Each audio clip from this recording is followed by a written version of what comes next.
कभी कभी कोई तारीख, कोई घटना किसी पार्टी के लिए इतनी महत्वपूर्ण हो जाती है कि वो उसके अस्तित्व के लिए प्राणवायु यानी कि ऑक्सीजन का काम करती है। महज 40 साल पुरानी पार्टी, 5 बार केंद्र में सत्ता और 2 बार बहुमत से ज्यादा सीटें। जी हाँ, मैं बात कर रही हूँ बीजेपी। और बीजेपी के लिए 5 अगस्त की तारीख कुछ ऐसी ही ऑक्सीजन यानी कि प्राणवायु का काम करने वाली है। मैं क्यों 5 अगस्त के बारे में बार बार बात कर रही हूँ? दरअसल आरएसएस यानी कि राष्ट्रीय स्वयं सेवक के 3 प्रमुख एजेंडे रहे हैं जिस पर वो हमेशा से बात करते रहे हैं, हमेशा से मुखर रहे हैं। पहला, यूनियन सिविल कोड लागू करना पूरे देश भर में, जिसमें कि हर धर्म, हर जाति के लोगों के लिए एक कानून रहेगा।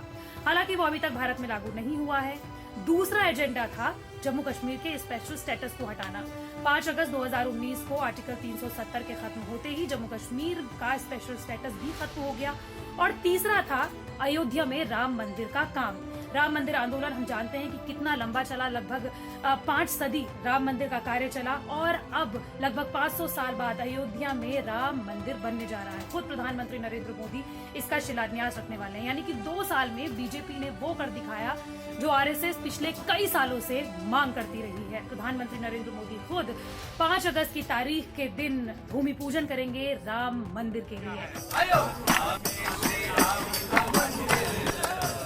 बीजेपी ने जिस विचारधारा के साथ जन्म लिया उसके 3 सबसे बड़े बिंदुओं में से 2, राम मंदिर निर्माण और जम्मू कश्मीर से अनुच्छेद 370 हटाने का संकल्प 5 अगस्त को ही पूरा हुआ। ये दोनों भविष्य में पार्टी के लिए कितना फायदेमंद रहेंगे ये तो कोई नहीं जान सकता, लेकिन कार्यकर्ताओं और जनता के बीच पार्टी 5 अगस्त को अपनी सबसे बड़ी उपलब्धि के रूप में जरूर आगे पेश करती रहेगी।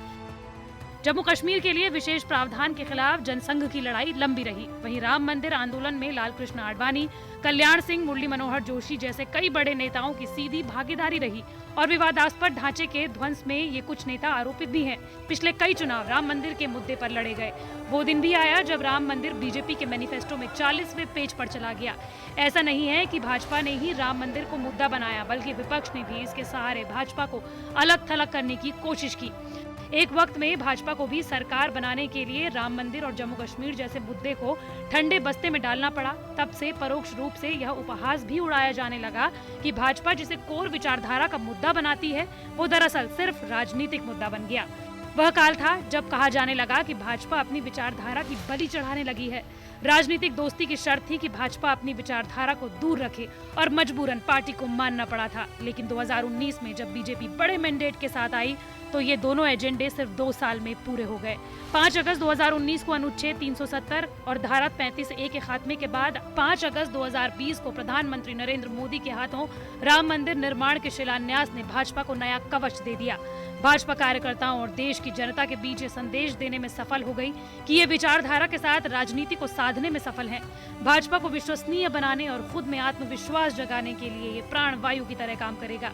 आज वही दोस्त राम मंदिर और कश्मीर पर साथ हैं जो कभी अलग थलग होने की धमकी देते थे।